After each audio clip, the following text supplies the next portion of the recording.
አንድ በጣም የሚገርምና የብዙዎቻችንን ሕይወት ያበላሸ ሚስጥር ልንገራችሁ።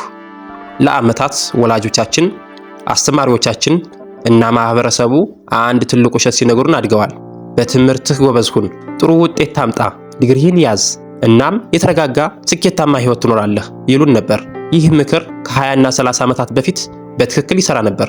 ነገር ግን ዛሬ በ2026 እናም ከዚህ በኋላ ባለው ዓለም ይህ ምክር ሙሉ በሙሉ ጊዜው ያለፈበት ብቻ ሳይሆን እጅግ አደገኛ ወጥመድ ሆኗል። በዙሪያችሁ ያለውን ዓለም በደንብ አስተውሉ። ለምንድን ነው ዛሬ ላይ ማስተርስ እና ፒኤችዲ ያላቸው ሰዎች በየቢሮ በር ላይ ስራ ፍለጋ ሲንከራተቱ የምናየው?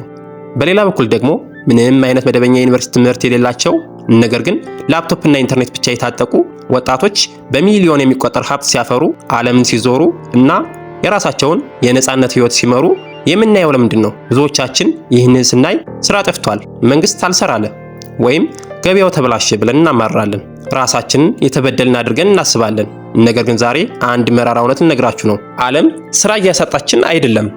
ከዚህ ጀርባ የተደበቀ ትምህርት ቤት ፈጽሞ የማያስተምረን አንድ ትልቅ የስርዓት ለውጥ ወይም ሲስተም ሽፍቲንግ አለ። አሮጌው የኢንዱስትሪ ዘመን አብቅቷል። አሁን ያለነው በአዲስ የኢኮኖሚ ህግ ውስጥ ነው።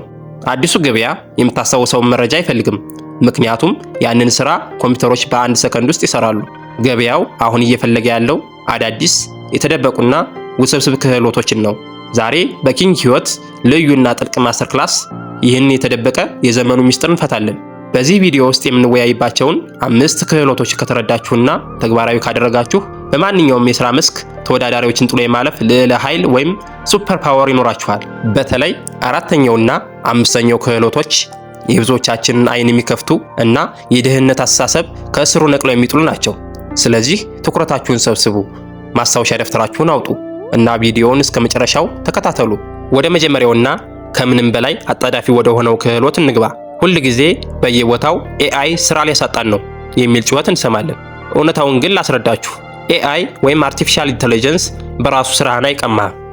ነገር ግን የኤአይን የተደበቀ ቋንቋ ወይም ፕሮምፕት ኢንጂነሪንግ የተረዳ ሌላ ሰው በእርግጠኝነት ስራህን ይቀማሃል። ይህንን በደንብ እንድንረዳው አንድ ምሳሌ ልስጣችሁ።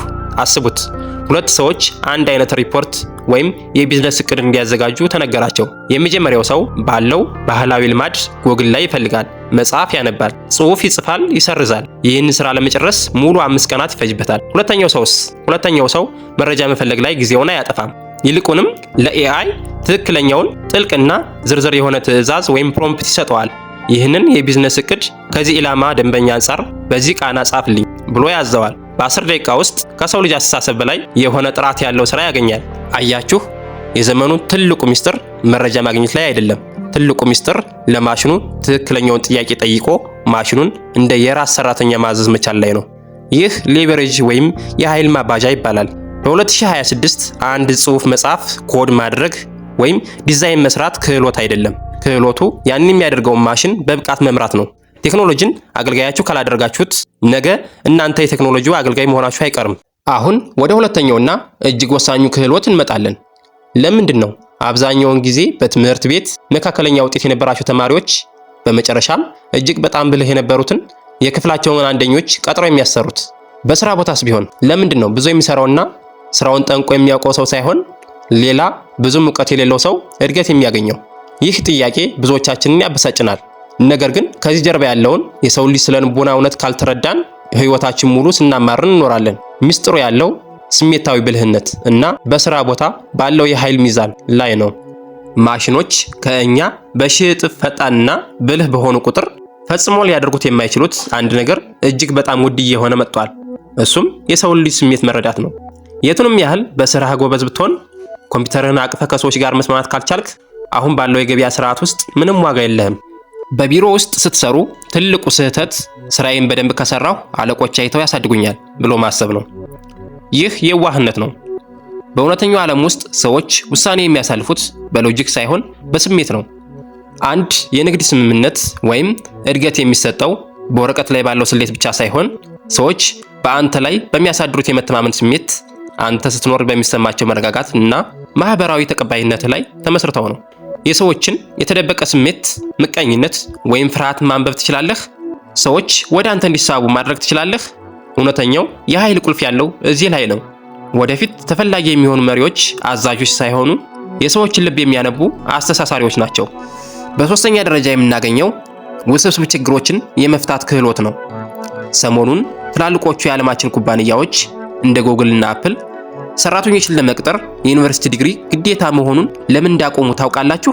ምክንያቱም ዓለም እጅግ ውስብስብ እየሆነች ነው። ትላንት የሰራነው የቢዝነስ ሞዴል ዛሬ ላይ ሰራ ይችላል። ኩባንያዎች የሚፈልጉት እንዴት ልስራው ብሎ መመሪያ የሚጠብቅ ሰራተኛ አይደለም። ያንንማ ሶፍትዌር ይሰራዋል። እነሱ የሚፈልጉት አንድ ያልተጠበቀ መጽሐፍ ላይ የሌለ አዲስ ችግር ሲፈጠር የማይደናገጥ ሰው ነው። አብዛኛው ሰው ችግር ሲያጋጥመው ይረብሻል፣ ሌላውን ይወቅሳል። አሸናፊዎች ግን ችግሩን በንጥረ ነገር ከፋፍለው ይመረምሩታል። ለምን ይህ ሆነ ብለው ደጋግመው ይጠይቃሉ። ይህንን ክህሎት ለማዳበር ከፈለጋችሁ ነገሮችን በጭፍን መቀበል አቁሙ። ጥያቄ የመጠየቅ ልማድና መፍትሄ አምጪ አእምሮ ከየትኛውም ዲግሪ በላይ ዋጋ አለው። አራተኛው ክህሎት የግል ብራንድ ግንባታ ወይም ፐርሰናል ብራንዲንግ ነው። አብዛኞቻችን ሶሻል ሚዲያ የምንጠቀመው የሌሎችን ሰዎች ህይወት ለማየት፣ ለመሳቅ ወይም ፖለቲካ ለመከታተል ነው። ነገር ግን ይህ ትልቅ ኪሳራ ነው። ዛሬ ላይ ሰዎች አንተን ቀጥረው ከማሰራታቸው ወይም የቢዝነስ አጋር ከማድረጋቸው በፊት የመጀመሪያ ስራቸው የአንተን ስም ኢንተርኔት ላይ መፈለግ ነው። በእነሱ ስክሪን ላይ የሚመጣው ምንድን ነው? ምንም ከሌለህ ወይም የማይረባ ነገር ከሆነ እድሉን አጣህ ማለት ነው።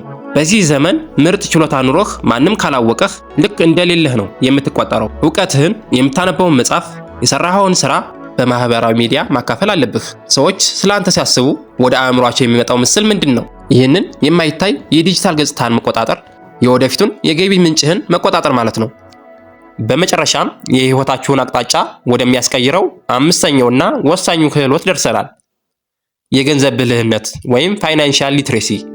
ብዙ ሰዎች ከፍተኛ ደሞዝ እያገኙ ሌትና ቀን እየለፉ ለምን ህይወታቸው ሙሉ በዕዳ በጭንቀትና ደሞዝ አልበቃኝም በሚል አዙሪት እንደሚያሳልፍ ታውቃላችሁ? ምክንያቱም ገንዘብ ማግኘት እንጂ ገንዘብን ማስተዳደር አልተማሩም። አብዛኛው ሰው ትንሽ ገንዘብ ሲያገኝ የሚያስበው ጊዜያዊ ደስታን ስለሚያመጣለት ነገር ነው። ውድና ብራንድ የሆኑ ስኒከር ጫማዎች፣ አዳዲስ ስልኮች እና የሚያማምሩ ልብሶችን በመግዛት የሀብታምነት ምስል ለሌሎች ለማሳየት ይሞክራሉ። ነገር ግን ይህ ትልቁ የድህነት አስተሳሰብ ወጥመድ ነው። ያገኘኸውን ገንዘብ በየቀኑ ወደሚቀንስ ዕቃ ላይ ማፍሰስ ራስህን ለዘላለም የገንዘብ ባሪያ ማድረግ ነው። እውነተኛ ሀብታም የሚያደርገው ምን ያህል እንዳገኘ ሳይሆን ያገኘኸውን እንዴት እንዳስተዳድርከው ነው። የ2026 አሸናፊዎችና የነጻነትን ህይወት የሚኖሩ ሰዎች ዛሬ የሚያገኙትን ገንዘብ መስዋዕት በማድረግ ነገ በሚያድጉ ንብረቶች፣ በአክሲዮኖች እና ራሳቸውን በሚያሳድጉ ትምህርቶች ላይ ኢንቨስት የሚያደርጉ ናቸው። የገዛኸው ውድ ጫማ ከዓመታት በኋላ ያረጃል፣ ይጣላል። በትክክለኛ መንገድ ኢንቨስት ያደረከው ገንዘብ ግን አንተ ተኝተህም እየሰራ የትውልድ ሀብት ሆኖ ይሻገራል። ምርጫው ያንተ ነው።